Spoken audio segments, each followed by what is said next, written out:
Hi Junior Book Club and welcome back. We are still reading The Westing Game. Today we're going to read chapters 7 and 8 because they're just a little bit longer than some of the other ones. If you remember from last time, Turtle went into the Westing house. She was trying to make $2 a minute off of a bet for how long she could stay in there. She planned to stay all night, but she only stayed 12 minutes. She found a dead body, the dead body of Mr. Samuel W. Westing, in his bed in his home, but nobody thought he was there, so it was kind of a surprise. It was reported in the newspaper, and there was no mention of Turtle finding him. And then 16 people received letters. They were called to the library at the Westing house, and they found out they were the 16 heirs, and they were all nieces and nephews of Samuel W. Westing. So we read the will, and now we are getting ready to start the Westing Game, which is what the book title comes after. So chapter 7 is called The Westing Game, and here is how we begin. Actually, wait, let me put my bookmark in so I know where we're going to stop. Chapter 8 is really long, so that's why we're only doing 2 chapters today, but we're going to start with chapter 7, called The Westing Game. 8 card tables, each with 2 chairs, were arranged in the center of the game room. Sports equipment lined the walls: hunting rifles, ping pong paddles, billiard cues, a full rack, Turtle noticed. Remember, she took a billiard cue out the night before. Bows and arrows, darts, bats, rackets, all looked like possible murder weapons to the jittery heirs who were waiting to be told where to sit. Theo wandered over to the chess table to admire the finely carved pieces. Someone had moved a white pawn. Okay, he'll play along. Theo defended the opening with a black knight.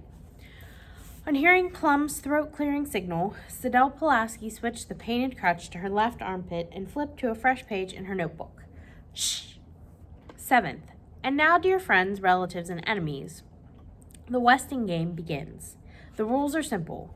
Number of players, 16 divided into 8 pairs. Each pair will receive $10,000. Each pair will receive 1 set of clues. Forfeits: if any player drops out, the partner must leave the game. The pair must return the money.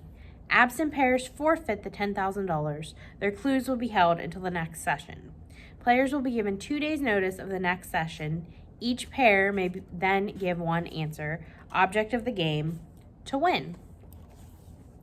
Did you hear that, Crow? Otis Amber said excitedly. $10,000. Now aren't you glad I made you come, huh? Shh, that was Turtle. The object of the game was to win, and she wanted to win. 8th. The heirs will now be paired. When called, go to the assigned table. Your name and position will be read as signed on the receipt. It will be up to the other players to discover who you really are. Madam Sun Lin Hu cook, Jake Wexler, standing or sitting when not lying down.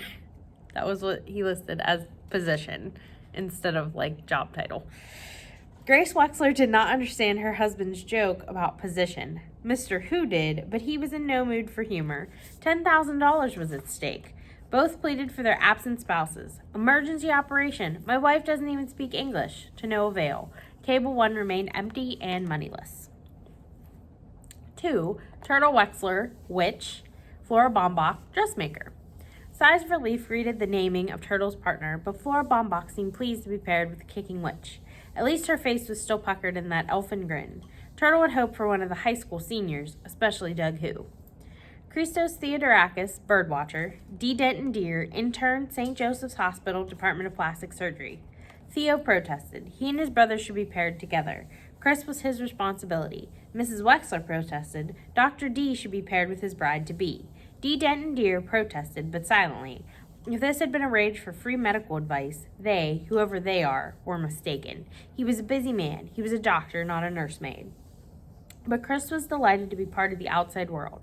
He would tell the intern about the person who limped into the Westing house.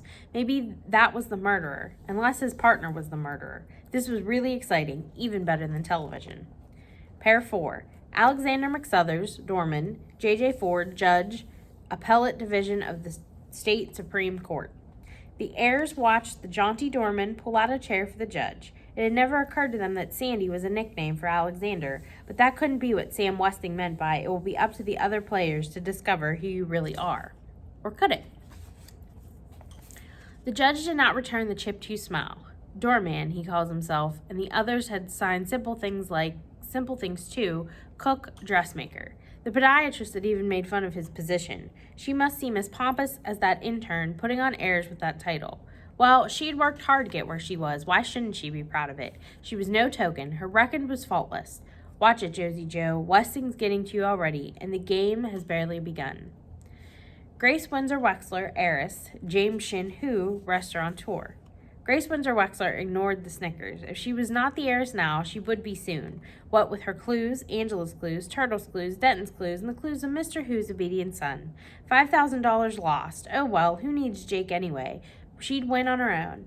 You'll be happy to know that Mr. Westing was really my Uncle Sam, she whispered to her partner. So what, thought Mr. Hu, $5,000 lost. He should have told his wife about the meeting, dragged her along. Sam Westing was the louse, had cheated him again. Whoever killed him deserves a medal. Group 6, Bertha Erica Crow, Good Salvation Soup Kitchen, Otis Amber, Deliverer. The delivery boy danced to Mary Jig, but Crow, her sore foot squeezed back into her tight shoe, headed for table 6 with a grim face. Why were they watching her? Did they think she killed Wendy? Could the guilty know her guilt? Repent. Crow limps, Chris Theodorakis noticed. Theo Theodorakis' brother and Doug Hu, first in all-state school mile run.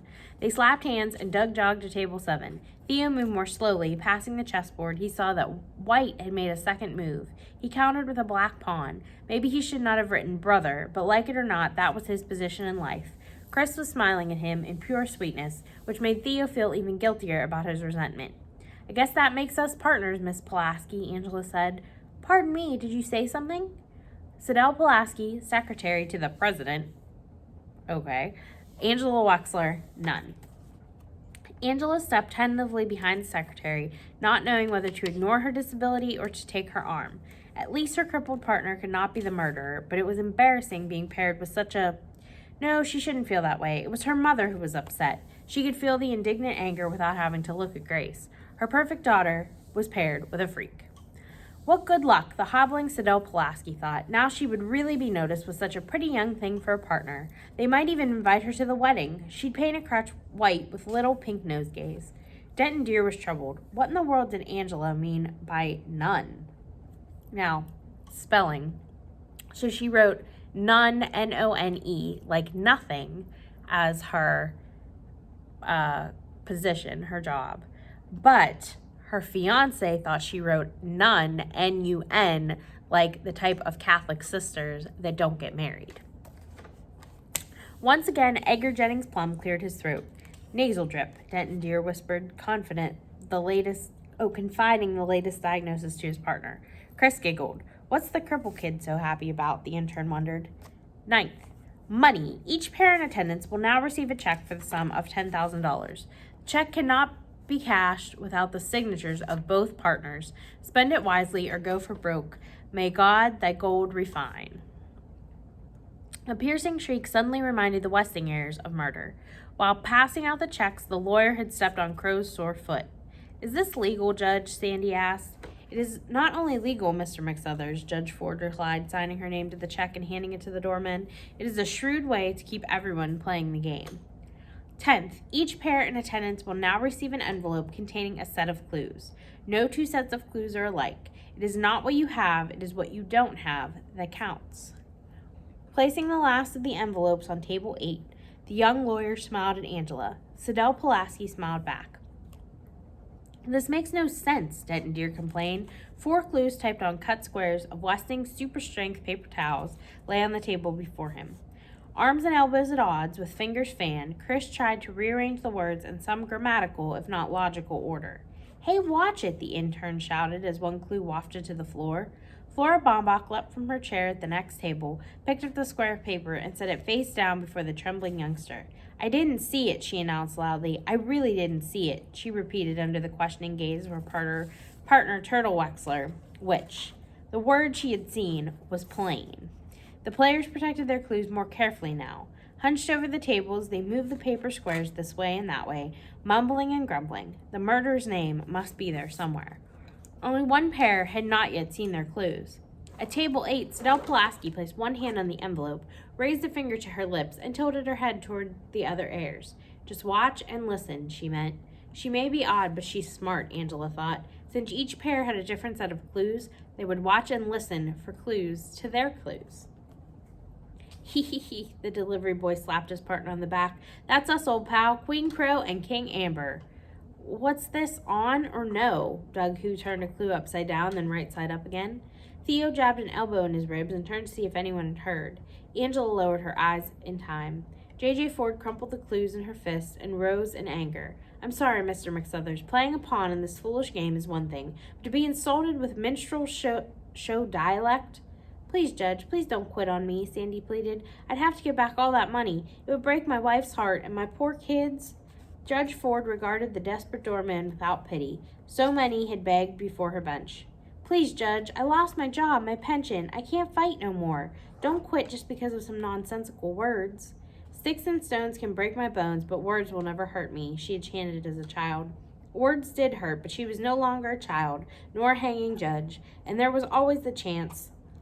All right, Mr. McSuthers, I'll stay. J.J. Ford sat down, her eyes sparkling with wickedness, and we'll play the game just as Sam Wexting would have played it.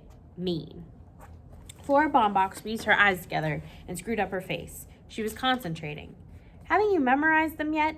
Turtle didn't like the way Otis Amber's scrawny neck was swiveling high out of his collar, and what was Angela staring at? Yes, I think so, the dressmaker replied, but I can't make heads or tails of them. They make perfect sense to me, Turtle said. One by one, she put the clues in her mouth, chewed, and swallowed them. Gibberish, Mr. Who muttered. Grace Windsor Wexler agreed. Excuse me, Mr. Plum, but what are these clues to? I mean, exactly what are we supposed to find? Purple waves, Sandy joked with a wink at Turtle. Mrs. Wexler uttered a cry of recognition and changed the order of two of her clues. It's still gibberish, Mr. Who complained. Other players pressed the lawyer for more information. Ed Plum only shrugged. Then, could you please give us copies of the will? A copy will be on file, Judge Ford began. I'm afraid not, Your Honor, the lawyer said. The will. He paused and tried again. The will not be filed until the first of the year. My instructions specifically state that no heir is allowed to see any of the documents until the game is over.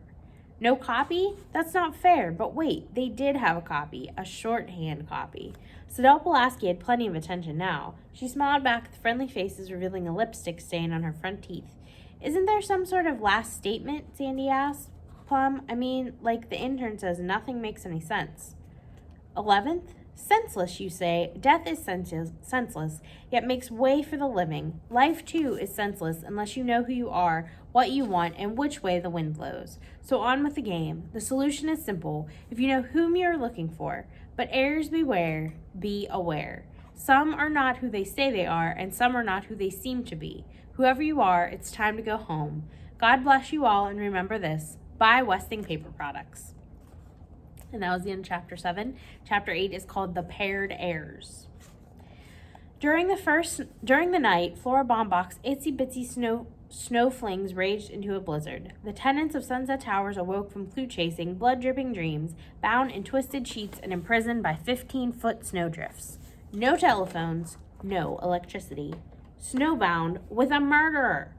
The slow procession looked like some ancient, mysterious rite as partner sat out partner on the windowless stairs, and silent pairs threaded through the corridors in the flicking light of crooked, color-striped candles, the product of Turtle's stint at summer camp.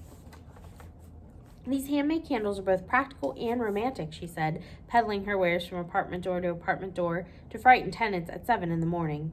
Oh, it's only Turtle. And the colored stripes tell time, which is very handy if your electric clock stopped. Each stripe burns exactly 1/2 hour, more or less. 12 stripes, 6 hours. How much? Not wishing to take advantage of the emergency, I've reduced the price to only $5 each. Outrageous, even more so when the electricity came on 2 hours after her last sale. Sorry, no refunds, Turtle said. No matter, what was $5 to heirs of an estate worth $200 million? Clues, they had to work on those clues. Behind closed doors, whisper, somebody may be listening. Not all the heirs were huddled in plotting, puzzle-solving pairs. Jake Wexler retreated to his office after a long and loud argument with his wife.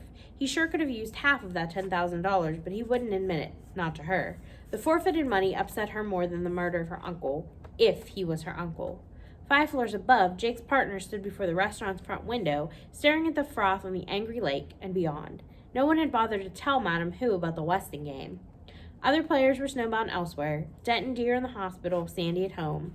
No one gave a thought to where Otis Amber and Crow might be. But Sidell Pulaski was there, thumping her crutch against the baseboards as she limped through the carpeted halls on the arm of her pretty partner. Not one, but 7 tenants had invited her to morning coffee or afternoon tea. Murder or not, they had to see Pulaski's copy of the will. 3 lumps, please. Angela drinks it black. Your health? Thank the Lord I'm still able to hobble about. Your job? I was a private secretary to the president of Schultz Sausages. Poor Mr. Schultz. I don't know how he'll manage without me. Your shorthand notes? Thank you for the refreshments. I must hurry back for my medication. Come, Angela. One heir had not invited them in, but that didn't stop Sidell Pulaski from barging into apartment 2D. Hi, Chris. Just thought we'd pop in to see how you're doing. Don't be scared. I'm not the murderer, Angela's not the murderer, and we don't think you were the murderer. Mind if I sit down? The secretary toppled into a chair next to the invalid before he could reply. Here, I stole a macaroon for you. It's so sticky you'll be tasting it all day. I must have 6 strands of coconut between my upper molars. Chris took the cookie. Just look at that smile. It could break your heart. Angela wished her partner had not said that. It seemed so insensitive, so crude. But at least Sidell was talking to him, which was more than she was able to do. Angela, the fortunate one, standing like a dummy. I know Denton wants to work on the clues with you. He's snowbound too. You were pretty. How did pretty come out? He meant to say nice.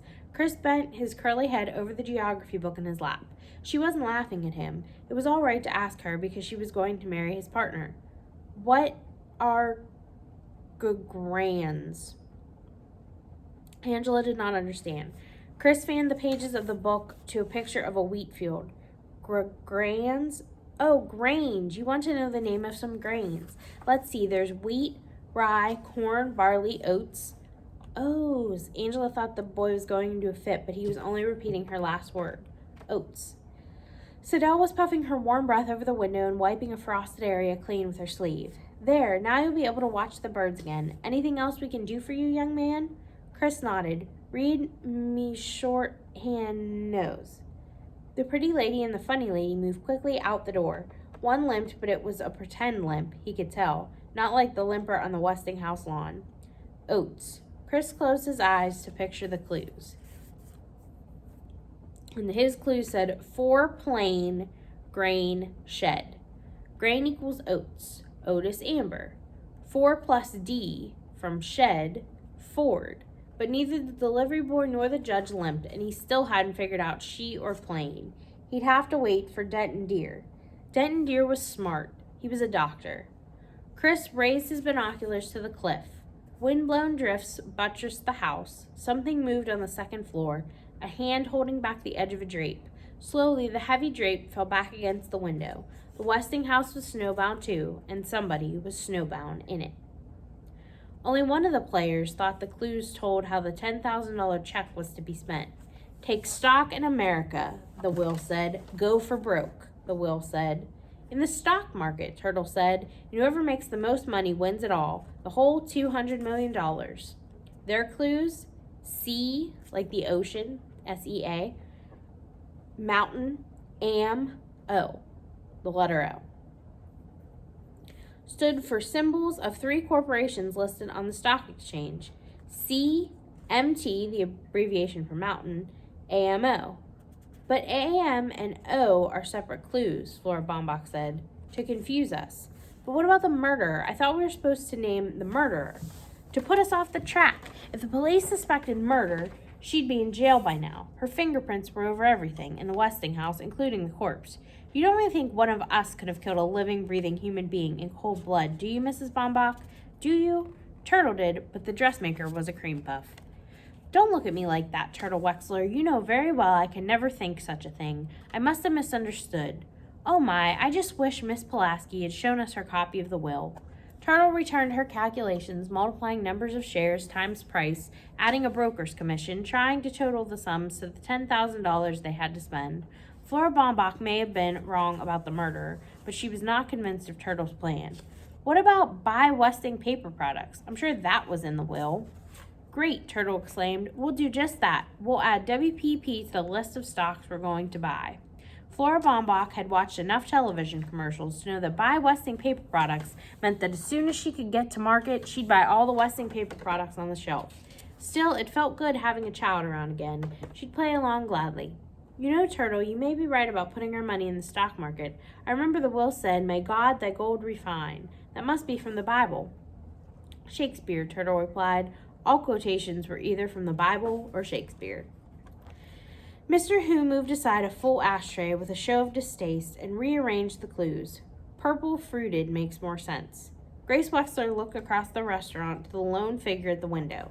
Are you sure your wife doesn't understand English? I mean, after living here so long?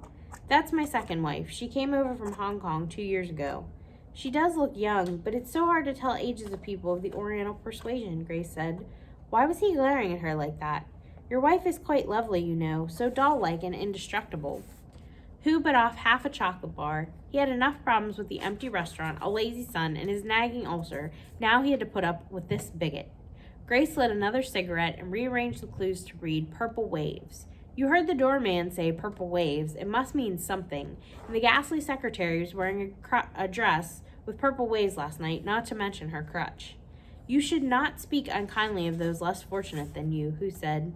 You're quite right, Grace replied. I thought the poor thing handled her infirmity with great courage. Traveling mimosa, my future son-in-law says. He's a doctor, you know. Anyhow, Pulaski couldn't possibly be the murderer, not the way she gimps around. Besides, how could my Uncle Sam know she'd wear purple waves to his funeral? Who waved the cigarette smoke from his face. The murderer had to have a motive. How about this? A niece murders her rich uncle to inherit his money. Good sport that she was, Grace tossed back her head and uttered an utmost ha ha ha. Not that I care, Who said. That cheating moneybag's got what he deserved. What's the matter? Look, Grace pointed to the clues. Fruited purple waves for C. For C? The murderer lives in apartment 4C. I live in 4C, Who barked. If Sam Westing wanted to say 4C, he would have written the number 4, letter C. S-E-A means sea, like what a turtle swims in. Come on now, Mr. Who, we're both being silly. Have you spoken to your son about his clues? Some son. If you can catch him, you can ask him. Who stuffed the rest of the candy bar in his mouth? And some business I've got here. Everybody orders up, nobody orders down. That coffee shop is sending me to the poorhouse, and your Angela and that Pulaski woman, they didn't show us the will, they didn't give us their clues, they didn't pay for 3 cups of jasmine tea and 6 almond cookies, and you smoke too much. And you eat too much. Grace threw her coin purse on the table and stormed out of the restaurant. Change, that's all he'll get from her. He'd have to beg on his knees before she signed Grace Windsor Wexler on the $10,000 check. That madman. Some pair they made. Attila the Hun and Gracie the Useless. Grace Winkoppel Wexler, heir pretender, pretentious heir. First, the money. They signed their names to the check. Half would go into Doug Who's savings account, half would go to Theo's parents. Next, the clue. His N on to the 4. Maybe they're numbers. 1, 2, 3, 4, Theo guessed. I still say on is no, the bored track star said. He clasped his hand behind his head, leaned back in the coffee shop booth, and stretched his long legs under the opposite bench. And no is what we got. No real clues, no leads, no will. After 3 cups of coffee, 2 pastries, and a bowl of rice pudding with cream, Sidel Pulaski had offered nothing in return. Theo refused to give up. Are you sure you didn't see anything unusual at the Westing house that night? I didn't kill Westing, if that's what you mean, and the only unusual thing I saw was Turtle Wexler. I think the pest is madly in love with me. How's that for luck? Get serious, Doug. One of the heirs is a murderer. We could all get killed.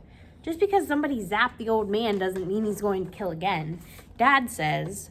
Doug paused. His father's comment about awarding a medal to the murderer might be incriminating. Theo tried another track. I was playing chess with somebody in the game room last night. Who? That's what's strange. I don't know who. We'll have to find out which one of the heirs plays chess. Since when is chess playing evidence for murder? Well, something to go on, Theo replied. And another thing, the will said no 2 sets of clues are alike. Maybe all the clues put together make one message, a message that points to the murder. Somehow or other, we'll have to get the heirs to pull the clues. "Oh, sure, the killer can't wait to hand over the clues that will hang him," Doug rose. Snowbound or not, he had to stay in shape for the track meet. For the rest of the day, he jogged through the hallways and up and down the stairs, scaring the nervous tenants half out of their wits. Judge J.J. Ford had no doubt that the clues she shared with the doorman were meant for her, but Sam Westing could toss off sharper insults than "skies and shining brother." His choice of words must have been limited, therefore these clues were part of a longer statement, a statement that named a name, the name of the murderer. No, Westing could not have been murdered. If his life had been threatened, if he had been in danger of any kind, he would have insisted on police protection. He owned the police. He owned the whole town. Sam Westing was not the type to let himself get killed, not unless he was insane. The judge opened the envelope given her by the incompetent Plum, a certificate of sanity dated last week, having thoroughly examined, keen mind and memory, excellent physical condition, signed Sidney Sykes, M.D. Sykes. That sounded familiar. The judge scanned the obituary she had cut from Saturday's newspaper. Samuel Westing and his friend, Dr. Sidney Sykes, were involved in a near-fatal automobile accident. Both men were hospitalized with severe injuries. Sykes resumed his Westingtown medical practice and the post of county coroner, but Westing disappeared from sight. Sykes was Westing's friend, and she remembered a witness to the will, but he was also a physician in good standing. She would accept his opinion on Westing's sanity, for the time being at least. Back to the clues. Look at her, the big-time judge fussing over scraps of Westing's super-strength paper towels. "Forget the clues," she said aloud, rising from her desk to putter around the room. Nibbling on a macaroon, she stacked the used coffee cups on the tray. If only that Pulaski person had let her study the will. That's where the real clues were buried, among the veiled threats and pompous promises, the slogans and silliness in that hodgepodge of a will. In his will, Sam Westing implied, he did not state, he implied that 1. He was murdered, 2. The murderer was one of the heirs, 3. He alone knew the name of the murderer, and 4. The name of the murderer was the answer to the game.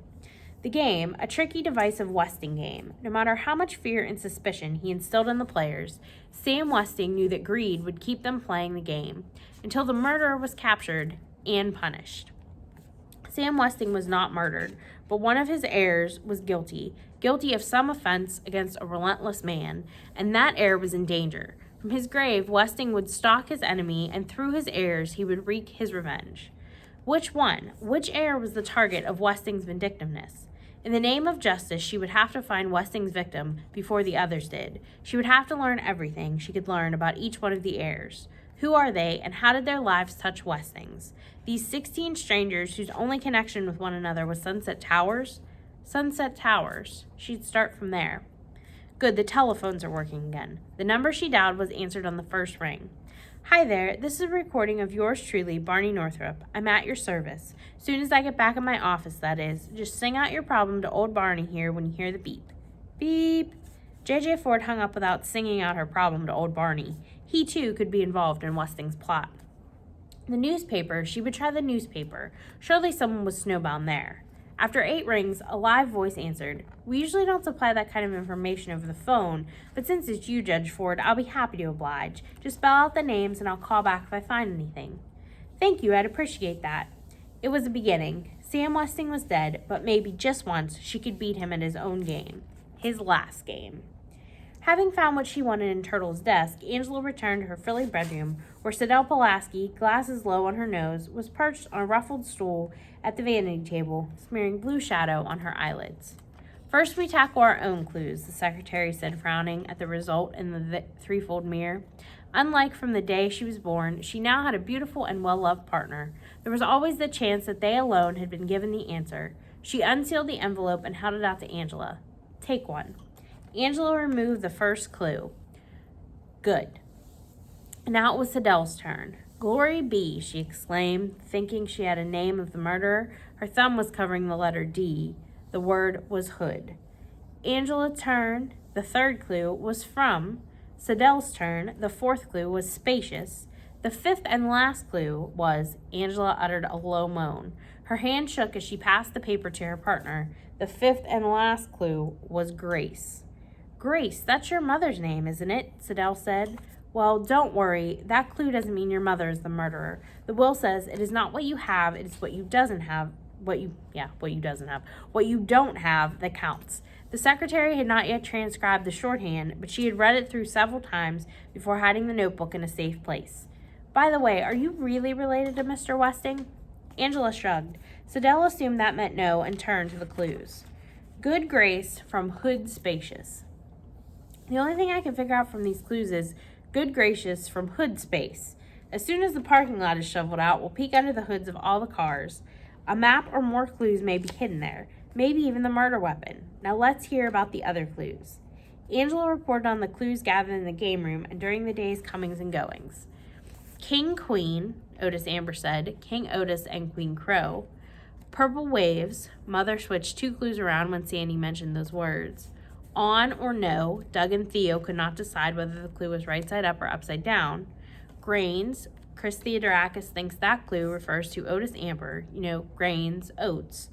MT, Angela showed her partner the crumpled scrap of paper she'd picked up along with Siddell's dropped crutch during Flora Bombach's tea party. 500 shares MT at $6, $3,000. Broker's commission equals plus 90. Total $3,090. I checked Turtle's diary. She's not following any stock with a symbol like MT, so it must be one of her clues. MT could stand for either mountain or empty. Excellent, Siddell Pulaski remarked. Her partner was beautiful, but not dumb. Read all the clues together now. Good Hood from Spacious Grace. King Queen, Purple Waves. On, no. Grains, mountain, empty. Siddell was disappointed. It is not what you have, it's what you don't have that counts. And what we don't have is a verb. Nothing makes sense without a verb. What about the judge? Judge Ford thought her clues were an insult, and she said something about playing a pawn in Westing's game, and she had a clipping of the obituary on her desk. This obituary. Angela handed Siddell the newspaper taken from Turtle's drawer. What's that? It was a knock on the front door. It was footsteps in the living room. It was Theo. Anyone for a game of chess? He asked, leaning through the bedroom doorway. No, thank you, Siddell replied, looking very busy. Theo smiled shyly at Angela and left. Siddell read the obituary in Turtle's newspaper. The words $200 million were underlined, but she found a more interesting item. Sam Westing was a master at chess. No wonder Theo's so interested. Do you know anything about the game, Angela? A little, she replied, slowly putting the pieces in order. The judge says she's a pawn, and Otis Amber says he's the king. Crow's the queen. Oh well, it's probably just a coincidence. We can't leave any stone unturned, Siddell insisted. As the will says, object of the game, to win. What did you say? Object of the game, to win. How about object of the game, twin? Maybe the murderer is a twin. Twin, Siddell liked that. The only problem would be getting the murderer to admit that he or she is a twin.